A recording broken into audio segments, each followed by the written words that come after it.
আজকে দেশের বিভিন্ন স্থানে পয়লা বৈশাখের অনুষ্ঠান হয়েছে। একটা পক্ষ ছিল সেকুলাররা, যাদের অনুষ্ঠান নিয়ে কোনো দ্বিমত থাকার সুযোগ নেই, কারণ এটা হারাম, এটা স্পষ্ট। তবে হঠাৎ করে একদল মানুষ এই নববর্ষের উৎসবকে ইসলামীকরণের চেষ্টা করছে। তারা বিভিন্ন আয়োজনের মাধ্যমে, স্লোগানের মাধ্যমে এটাকে ইসলামের মতো করার চেষ্টা করেছে। এটা কতটুকু ইসলাম সম্মত সেটার মধ্যে প্রশ্ন রয়ে গেছে। এটার অন্যতম আয়োজক ছিলেন আমাদের সবার পরিচিত মুখ কবি মুহিব খান। তিনি গতকাল এক পোস্টের মাধ্যমে আজকের এই অনুষ্ঠানকে সফল করার আমন্ত্রণ জানিয়েছিলেন। এখানে উপস্থিত ছিল বিভিন্ন শিল্পী গোষ্ঠীর লোকেরা, বিভিন্ন কন্টেন্ট ক্রিয়েটররা। কিন্তু এটা ইসলাম সম্মত কিনা সেটা নিয়ে আলেমরা মতামত দিয়েছেন অনেকেই। আমরা কয়েকটি মতামত পড়ব। মাহমুদ সিদ্দিকী বলেন, সাধারণভাবে নববর্ষ পালন করা তো যাবেই না, বরং ইসলামাইজেশনের সুরতেও নববর্ষ পালন করা স্পষ্ট হারাম। এই সিদ্ধান্ত আমার নয়, আয়াত ও হাদিসের আলোকে ইমাম জাহাবির।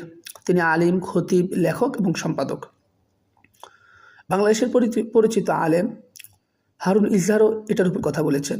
তিনি এখানে পারস্য সাম্রাজ্যের যে নববর্ষটা ছিল সেটা নিয়ে একটু আলোচনা করেছেন। তিনি বলেছেন, ইসলামের সাথে এই নববর্ষের সংঘর্ষ বাদে পারস্য সংস্কৃতির মধ্যে নিজেকে ইসলামের সামনে ছিল তিনটা অপশন: পারস্য সংস্কৃতির মধ্যে নিজেকে বিলীন করা, একটি সমন্বিত সংস্কৃতি গড়ে তোলা, তাহুদের গভীর তাৎপর্যপূর্ণ সংস্কৃতি দিয়ে বাকেটে মুছে দেওয়া।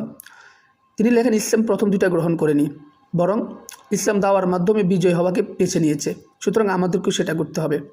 পাশাপাশি এইচএম সুলেমানও বলেন যে লেবাস দেখে বিভ্রান্ত হবেন না, এবং তিনি তাদেরকে খ্রিস্টান পাদ্রীদের সাথে আবদুল্লাহ ইবনে উবাই ইবনে সালুলের সাথেও তুলনা করে ফেলেছেন, অর্থাৎ তিনি এর বিরুদ্ধে অবস্থান নিয়েছেন। এছাড়াও অনেকেই এ ব্যাপারে মতামত দিয়েছেন। আরও মতামত দিয়েছেন ইয়াসিন আরাফাত নামে একজন। তিনি লেখেন, তিনি আলেম নামের কলঙ্ক। তিনি তাদের পরিচয় তুলে ধরেছেন এবং লম্বা একটা লেখার পরে তিনি তার পোস্টের মধ্যে একটি হাদিস উল্লেখ করেছেন। হাদিসটি হলো মেশকাত শরীফের হাদিস। সেখানে রাসূল সাল্লাল্লাহু আলাইহি ওয়াসাল্লাম বলেন, শেষ জামানার আসমানের নিচে জমিনের উপরে সবচেয়ে নিকৃষ্ট মাখলুক হবে এক শ্রেণীর আলেমরা, যারা নিজেরাই ফিতনার জন্ম দিবে এবং নিজেরাই তাতে আক্রান্ত হবে। এ ব্যাপারে আপনার কী মত আপনি জানাতে পারেন। ধন্যবাদ।